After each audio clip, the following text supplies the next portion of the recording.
മുണ്ടക്കൈ ചൂരൽമല ദുരന്തബാധിതരുടെ പുനരധിവാസം വൈകുന്നതുൾപ്പെടെയുള്ള പ്രശ്നങ്ങൾ ഉയർത്തി ജനകീയ ആക്ഷൻ കമ്മിറ്റി നിരാഹാര സമരത്തിൽ. വയനാട് കളക്ടറേറ്റിന് മുന്നിലെ സമരത്തിൽ ദുരിതബാധിതരും പങ്കെടുക്കുന്നുണ്ട്. കേന്ദ്ര അവഗണനയ്ക്കെതിരെ ഡൽഹിയിൽ LDFന്റെ രാപ്പകൽ സമരവും തുടങ്ങി. 2 ടൗൺഷിപ്പുകളും ഉടൻ പൂർത്തിയാക്കുക, 10 സെന്റ് ഭൂമി അനുവദിക്കുക, തുടർ ചികിത്സ ഉറപ്പാക്കുക, കടങ്ങൾ എഴുതിത്തള്ളുക, ഇരകളോടുള്ള കേന്ദ്ര സർക്കാർ അവഗണന അവസാനിപ്പിക്കുക തുടങ്ങിയ ആവശ്യങ്ങൾ ഉന്നയിച്ചാണ് സമരം. ഇവർക്ക് വീട് നിർബന്ധമാണ്, അതിന്റെ പ്രതിഷേധമാണ് അലയടിക്കുന്നത്. ഇത് നമ്മുടെ സർക്കാരുകൾ ഇടപെട്ടിട്ട്, കേരള സർക്കാരുകൾ ഇടപെട്ടിട്ട് തീർക്കാൻ പറ്റുന്ന വിഷയമുള്ളൂ.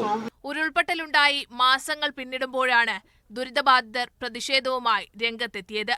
ഇരകളുടെ ഒരു കൂട്ടായ്മ ഇന്നലെ ദുരന്തഭൂമിയിൽ കുടിൽ കെട്ടി സമരം നടത്തിയിരുന്നു.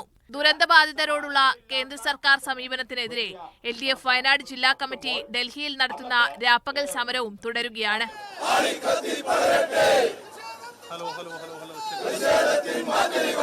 CPM കേന്ദ്ര കമ്മിറ്റി അംഗം ബിജു കൃഷ്ണൻ സമരം ഉദ്ഘാടനം ചെയ്തു. ദുരിതാശ്വാസ പ്രവർത്തനത്തിന്റെ ഭാഗമായി നിരവധി സംസ്ഥാനങ്ങളിലെ പ്രധാനമന്ത്രിക്ക് നൽകാനുള്ള നിവേദനം വയനാട് CPM നേതൃത്വം ഇടത് MPമാർക്ക് കൈമാറി. മീഡിയ 1 വയനാട്.